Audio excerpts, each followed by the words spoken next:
온 땅이여 여호와께 즐거이 부를지어다. 기쁨으로 여호와를 섬기며 노래하면서 그 앞에 나아갈지어다. 여호와가 우리 하나님이신 줄 너희는 알지어다.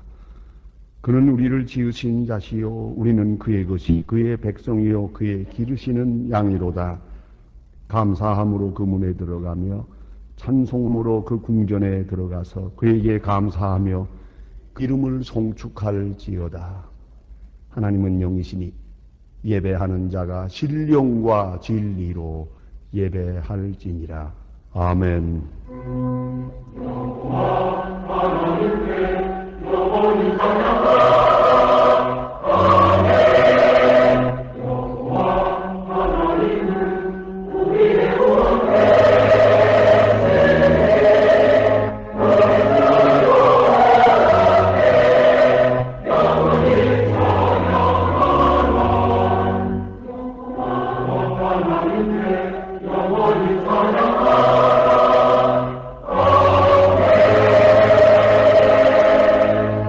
영원히 찬양을 받으실 여호와 우리 아버지 하나님, 그 놀라우신 능력과 크신 총을 인하여 주께 영광 돌립니다.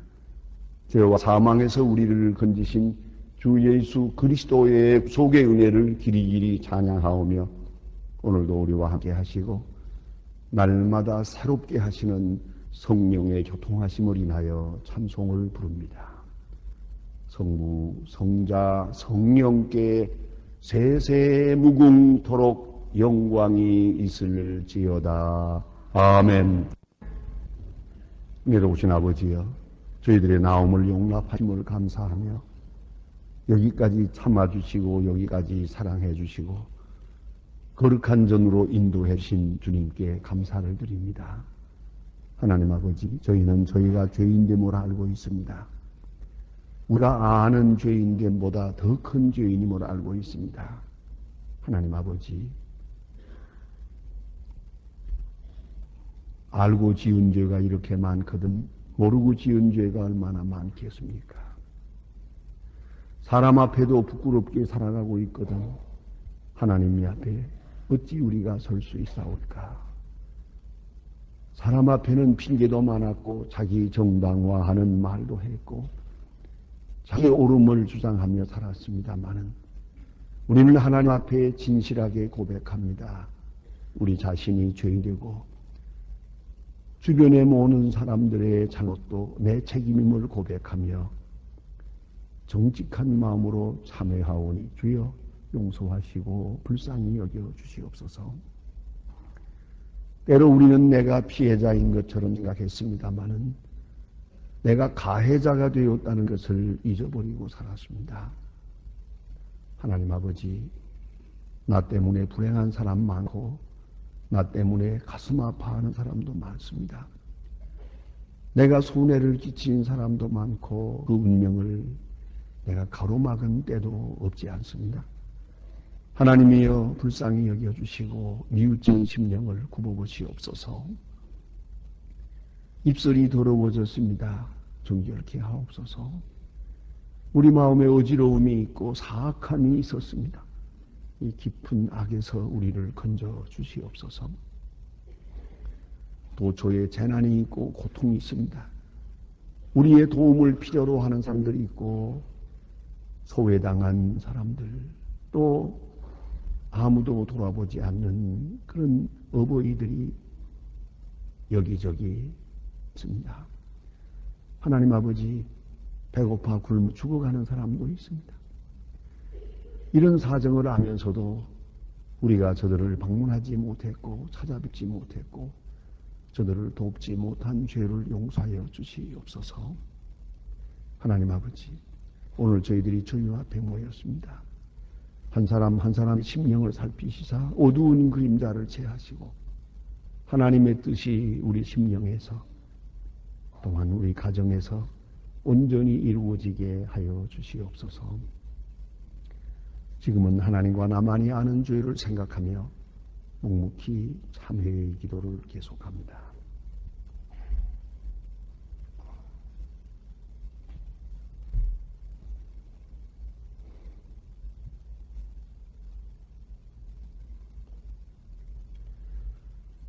그리스도께서 우리로 자유케 하려고 자유를 주셨으니 그러므로 굳세게 서서 다신 종의 멍에를 매지 말라. 그러므로 주 예수 그리스도 안에 있는 자에게 결코 정죄함이 없느니라. 아멘. 오늘 우리에게 주시는 하나님의 말씀은 구약성경 잠언 4장 1절로 9절 말씀 되겠습니다. 구약성경 913면입니다. 잠언 4장 1절부터 봉독하게 됩니다. 이 계시의 말씀을 봉독할 때에 살아계신 하나님의 음성을 다 함께 들으실 수 있기를 바랍니다. 아들들아, 내 훈계를 들으며 명철을 얻기에 주의하라. 내가 선한 도리를 너희에게 전하노니 내 법을 떠나지 말라. 나도 내 아버지에게 아들들이었으며 내 어머니 보기에 유약한 외아들이었었노라. 아버지가 내게 가르쳐 이르기를 내 말을 내 마음에 두라. 내 명령을 지키라. 그리하면 살리라. 지혜를 얻으며 명철을 얻으라. 내 입의 말을 잊지 말며 어기지 말라. 지혜를 버리지 말라. 그가 너를 보호하리라. 그를 사랑하라. 그가 너를 지키리라. 지혜가 제일이니 지혜를 얻으라. 무릇 너의 없는 것을 가져 명철을 얻을지니라. 그를 높이라. 그리하면 그가 너를 높이 들리라. 만일 그를 품으면 그가 너를 영화롭게 하리라. 그가 아름다운 관을 내 머리에 두겠고 영화로운 면류관을 내게 주리라 하였느니라. 아멘.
엄마의 마지막 산 K2라고 하는 제목의 책이 있습니다.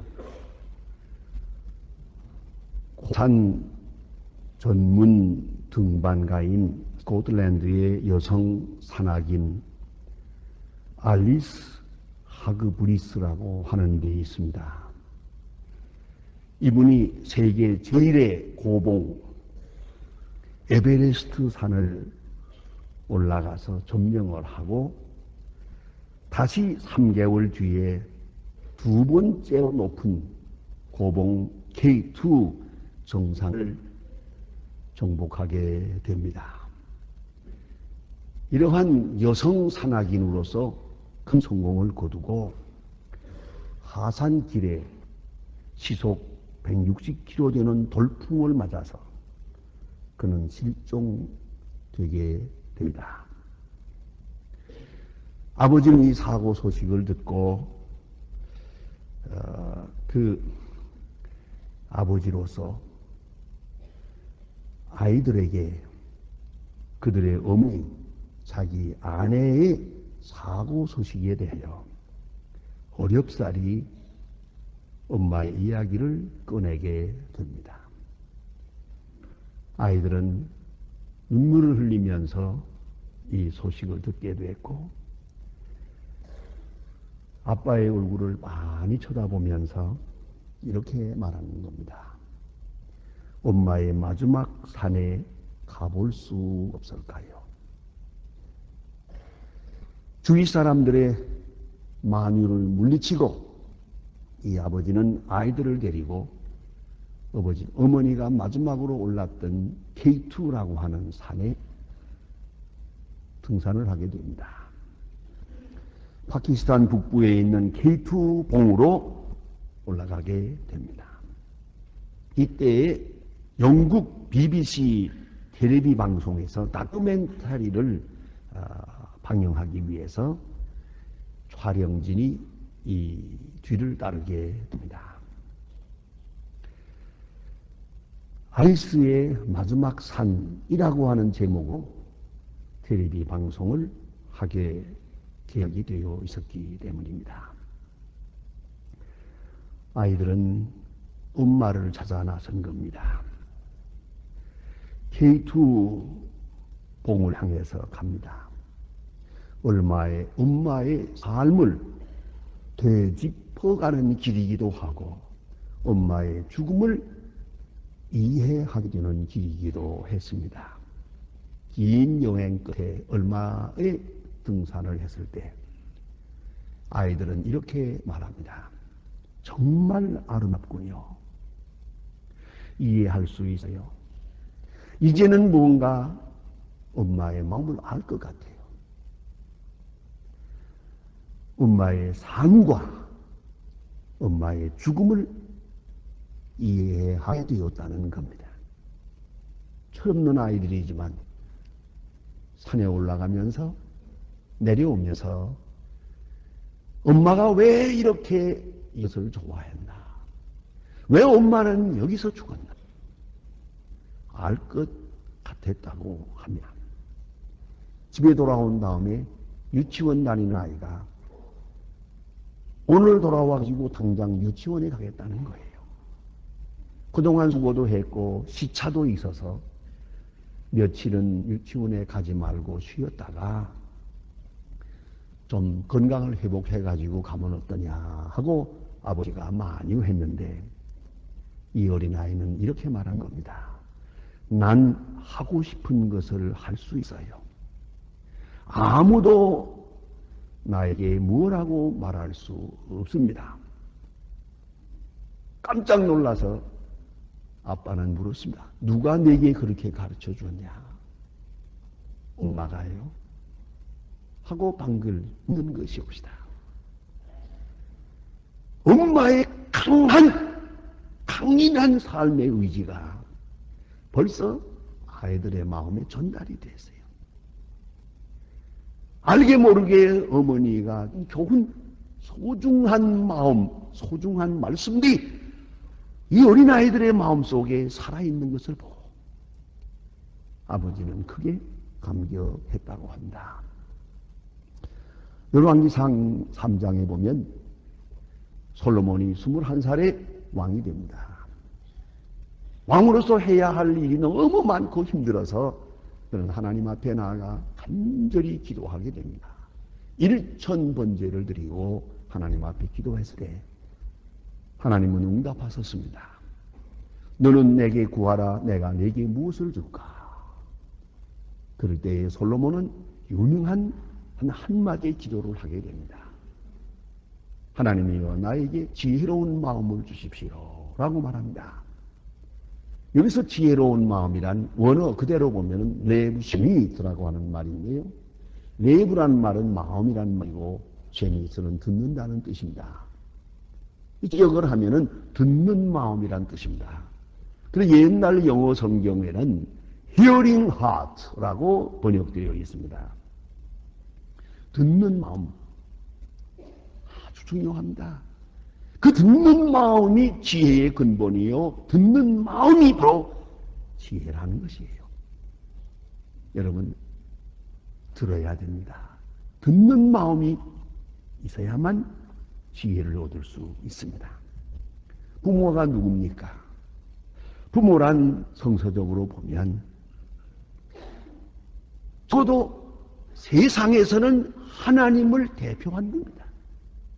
내 생명, 내 정신, 내 도덕성, 때로는 내 믿음의 뿌리가 그 부모에게 있습니다. 그로부터 물려받고 살아가는 것이옵니다. 그래서 부모를 거역하는 죄가 가장 큰 죄예요. 부모에게 효도하는 죄가 효도하는 것이 가장 큰 의가 된다는 것이지요. 그래서 말입니다. 인간에게 향한 계명 중에 첫째가 부모에게 효도하라는 것이요. 두 번째가 살인하지 말라는 것입니다. 바꾸어 말하면 부모를 거역하는 것은 살인죄보다 더 큰 죄가 된다는 말씀입니다. 인간은 가르치고 배워서 인간입니다. 본능대로만 살면 동물입니다. 본능의 충격에 따라서 살면 그건 짐승입니다. 오직 사람은 가르치고 배우고 가르치고 배워서 사람이 됩니다. 여러분 숟가락으로 밥을 먹는 것도 이거 배워서 얻은 겁니다. 심지어는 우리가 두 발로 걸어다니는 것도 배워서 된답니다. 그런 연구 결과가 있고 실화가 있습니다.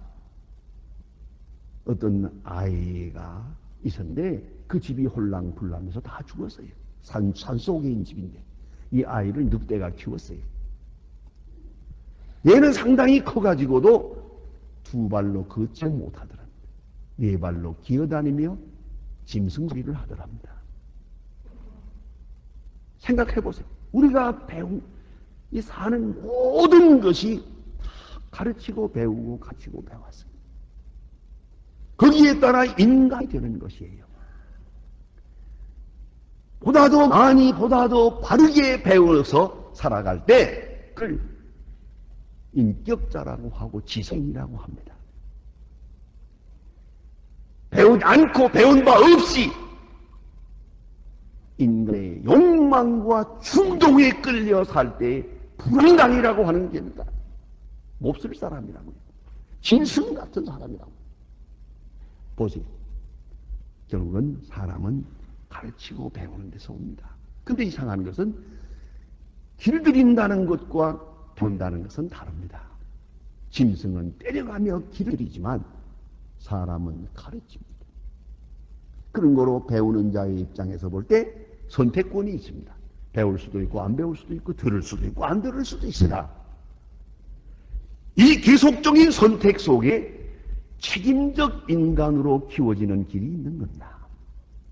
내가 선택하고 내가 배우고 내가 책임지는 것이옵니다. 책임적 인간은 바로 이렇게 스스로 선택해 가면서 천천히 배우고 자기 인격을 키워가면서 사람이 되고 인격을 이루는 것이옵니다. 사람은 두 가지 사람이 있어요. 언제나 자기 경험을 앞세우는 사람이 있고 지식을 앞세우는 사람이 있습니다. 뭐든지 경험이 제일인 줄 알고 남의 말 듣지 않아요. 내가 경험해야 되고 내가 먹어봐야 되고 내가 이런 고집퉁이가 있습니다.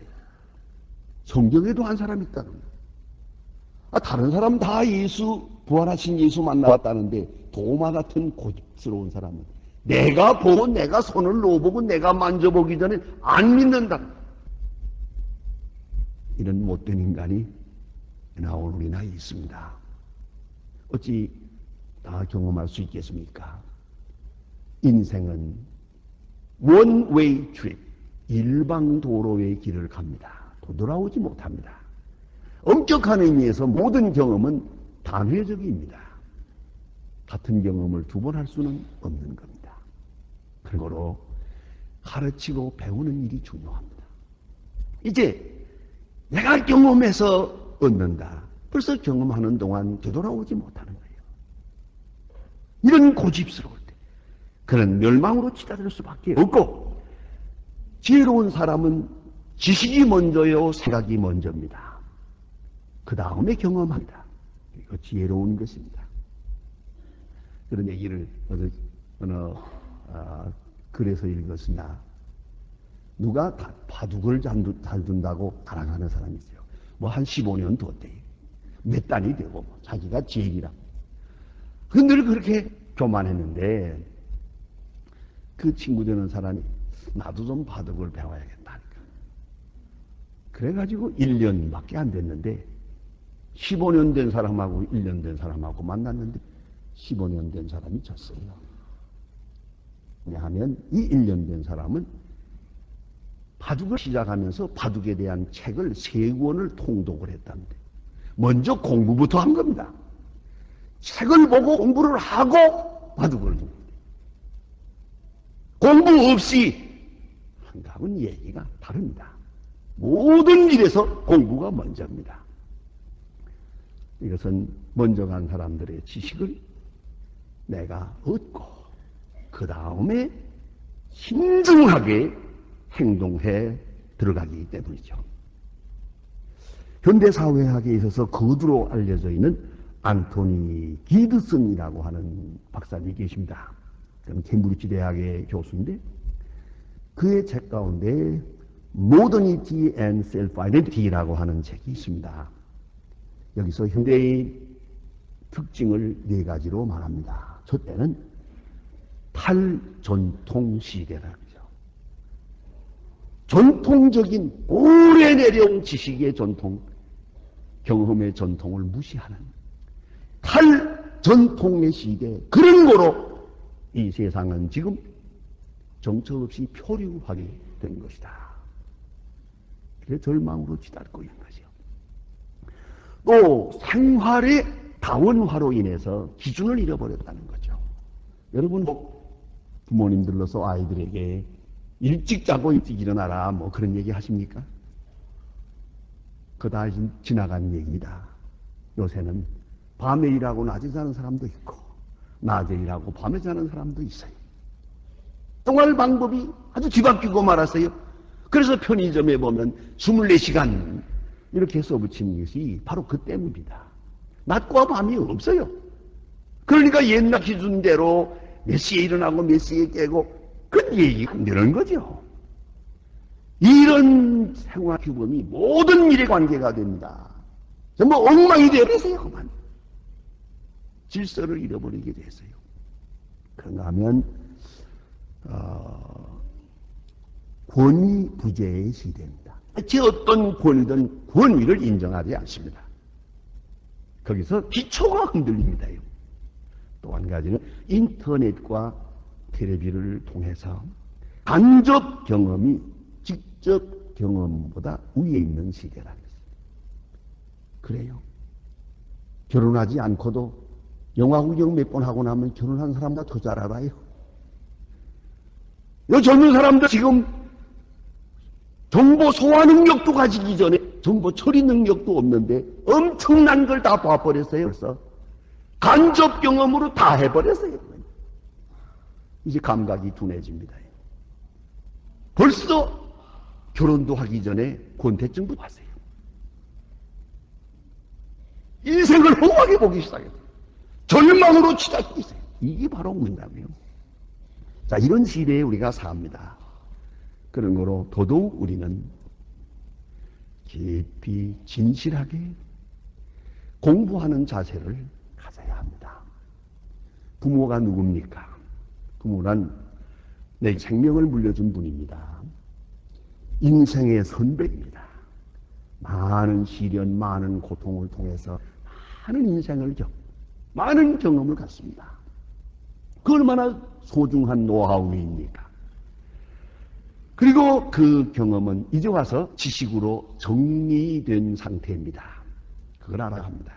적어도 50이 넘으면 이제쯤은 철이 나서요.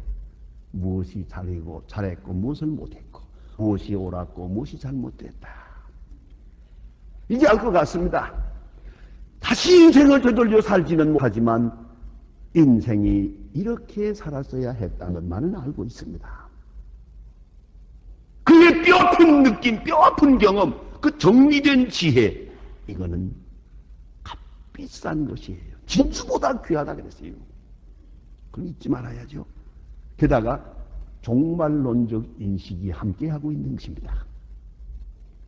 이제 인생이 얼마 안 남았어요. 이제 생을 정리하면서 생각합니다. 이렇게 살았어야 했는데 이 한마디, 이 교훈 엄청난 것이 아니겠습니까? 저는 그때 목사이기 때문에 임종을 많이 보게 되는데요. 답답하고 괴로운 임종을 본 일이 있습니다. 아버지가 아직도 나이가 많지 않은데 다만 위암으로 세상을 떠나게 됩니다. 아들 삼형제가 뚝 지켜 앉았는데 이제 마지막으로 무슨 말씀을 하시려나. 그는 이렇게 말합니다. 나는 너희들이 알다시피 인생 실패했다. 그런데 그 이유는 너희들의 할아버지, 내 아버지의 유언, 마지막 유언 한마디를 지키지 않았기 때문이다. 그 유언이 뭐냐고요? 술 먹지 말라는 거죠. 그 할아버지가 술 먹어서 망하면서 죽기 전에 딱 한마디 아들에게 술 먹지 마라 그랬는데 그 아들이 그 유언을 안 지켰어요. 그 사람은 뭐랬는지 아세요? 피는 못 속여 구전자전. 그리고 또 술 먹었지. 이제 죽으면서 나도 같은 유언을 하는데 너희들은 이 내 마지막 유언을 지켜다오. 딱 술 먹지 마라. 그리고 죽었어요. 아주 평범한 얘기입니다. 상식적인 얘기입니다만은 이 한마디가 얼마나 값비싼 겁니까? 얼마나 비싼 교훈입니까? 이제 내가 경험해 봐야겠다고 말하겠습니까? 나도 한번 경험해 봐야겠다고 하겠습니까? 아니에요. 경험과는 관계없어요. 벌써 아버지, 할아버지가 경험했어요. 그리고 내게 주는 마지막 교훈이 어떤 일이 있어도 이 유언 하나만은 지켰어야 하지 않겠습니까? 그와 같은 것입니다. 우리 부모님이 우리에게 주시는 교훈이란 한마디 한마디가 소중한 것이에요. 그 지나가는 말처럼 공부해라 하지만 그게 보통 교훈인 줄 아십니까? 공부 못한 새 너무 억울한 생을 많이 살았거든. 너는 공부해라 이거죠. 논리적으로 설명은 못하나 그 가슴에 맺힌 이야기예요. 그런데 우리가 이 한마디 말 지키지 못하는 거기에는 지혜가 없는 거죠. 그리고 자녀를 사랑한다. 나는 잘못 살았지만 너는 바로 살아다오. 나는 후회가 많은 생을 살았다. 너희는 행복하게 살아다오. 나는 분명히 곁길로 갔다. 너희들은 바른 길로 가다오. 이것이 바른 길이다. 이것이 옳은 놈이라. 이 귀중한 교훈 한마디를 소홀히 여기면 어리석은 자가 될 수밖에 없는 것이죠. 그런 거로 부모의 교훈은 곧 지혜입니다. 오늘 본문에서는 부모님의 말씀과 지혜를 동격시하고 있습니다. 내가 내 아버지로부터 들었다. 너희들은 내 말을 들으라. 이것은 곧 지혜니라. 이것을 들을 때 지혜로운 자가 될 수 있느니라 하고 말합니다. 지혜를 버리지 마라. 어기지 마라. 그리하면 지혜로운 자가 될 것이니라. 공자가 말해준 논어 속에 이런 말이 있습니다. 배움을 소중히 여기라 하는 교훈인데요. 인덕을 좋아하면서 배움을 좋아하지 않으면 폐단이 있는데 바로 우롱당하게 되느니라 그랬습니다. 지혜를 좋아하고 배움을 좋아하지 않으면 방탕하게 되느니라. 성실을 좋아하고 배움을 좋아하지 않으면 이용당하게 되니라. 솔직함을 좋아하고 배움을 좋아하지 않으면 날카로워져서 다른 사람의 마음을 아프게 하느니라. 용감함을 좋아하고 배우지 아니하면 난을 일으켜서 화를 당하게 되느니라. 강함을 좋아하고 배움을 좋아하지 않으면 망령되게 행동하게 되느니라. 여러분, 성실, 솔직, 정직, 충성 다 좋아요. 그러나 배우지 않는 사람은 그것으로 인하여 멸망의 길로 가게 돼요. 지혜가 없어요. 지혜는 곧 배움이요, 배움은 겸손에서 오는 것이죠. 특별히 나를 사랑하고 내 운명을 사랑하고 나를 가장 아껴주시는 부모님, 그의 교훈을 가슴을 열고 받아준다는 것은 지혜의 근본이 되는 겁니다. 그래서 오늘 성경 말씀은 지혜를 소중히 여기라 말씀하시고 다시 지혜를 사랑하라. 내가 하는 말을 사랑하라. 기쁜 마음으로 받으라. 억지로 받는 게 아니에요. 사랑하는 마음으로 받으라. 그리하면 지혜가 널 지켜줄 것이다. 지혜를 높이라. 너를 높여줄 것이다. 그를 높이기 위하여 나를 낮춥니다. 그럴 때에 지혜가 나를 높여줄 것이라고요. 지혜가 제일이니 절대로 파고 살지 말 것이니라. 또한 지혜를 품으라. 가슴으로 품어요. 아주 사랑하고 지혜를 가슴으로 품게 되면 영화롭게 하리라 말씀해 주십니다. 지혜의 길은 여기에 있습니다. 여러분, 효도라고 하는 것을 생각하십니까? 효는 살아계신 부모님을 잘 모셔야겠죠. 그러나 이미 돌아가셨더라도 우리는 깊이 그 마음을 헤아리고 그의 말씀들을 우리 마음에 둘 것입니다. 저는 어려운 일 당할 때마다 종종 문제에 부딪힐 때마다 이상하게도 아버님께서 할아버지께서 제게 가르쳐 주신 그저 뭘 앉혀놓고 공부하듯이 가르친 것도 아니고 지나간 말처럼 한 말씩 하신 그 말씀들이 생각이 나세요. 그것이 지혜가 되고 용기가 될 때가 참 많습니다. 그래서 요새는 그걸 아버지가 하신 말씀들을 이렇게 다 수첩에다 써보았습니다. 하나씩 생각날 때마다 써보니까 참 소중한 말씀들이 많더라고요. 많은 경험에서 하신 그분의 말씀들이었어요. 내 말을 내 마음에 두라. 그것이 지혜냐. 이 약속이는 첫 계명입니다. 이 하나님의 말씀을 따라 효도의 길을 가게 될 때 하나님께서는 그로 형통케 하고 장수하게 하겠다고 약속하셨습니다. 여기에 복된 길이 있습니다. 복의 길을 보여주셨습니다. 그리고 오늘도 말씀하십니다. 이 길을 통하여 복을 하더라고. 여러분, 내 말을 너의 마음에 두라. 우리가 자녀들에게 꼭 하고 싶은 말이죠. 그렇다면 부모님의 말씀을 내 마음에 먼저 두어야 합니다. 분명한 것은 효자가 효자를 낳았습니다. 내 부모님의 말씀 내 가슴에 두기.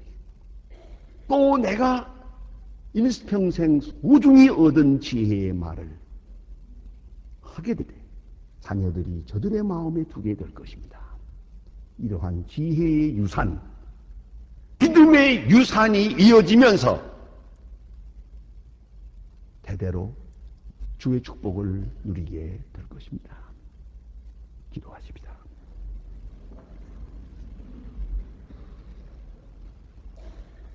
하나님 아버지, 주께서는 복된 길을 우리에게 이미 보여주었건만 그 길을 떠나서 복되려 하고 지혜의 길을 주셨지만 달리 지혜를 구하면서 스스로 교만한 가운데서 파멸의 길로 찢고 있음을 불쌍히 여겨 주시옵소서. 가정마다 개인마다 부모의 교훈을 소중히 여기고 기쁜 마음으로 마음에 두고 지혜를 사랑하고 지혜를 소중히 여기고 지혜를 높이고 지혜를 품어서 지혜를 통하여 주시는 하나님의 크고 놀라운 축복을 다 같이 누리는 우리가 되고 또 우리 가정들이 되게 하여 주시옵소서. 예수님의 이름으로 기도합니다. 아멘. 지금은 우리를 구원하신 주 예수 그리스도의 은혜와 역사의 주인이신 아버지 하나님의 사랑과 우리를 지혜의 길로 인도하시는 성령의 감화 감동 충만하심이 모인 중에 이제와 영원히 함께 계실지어다. 아멘.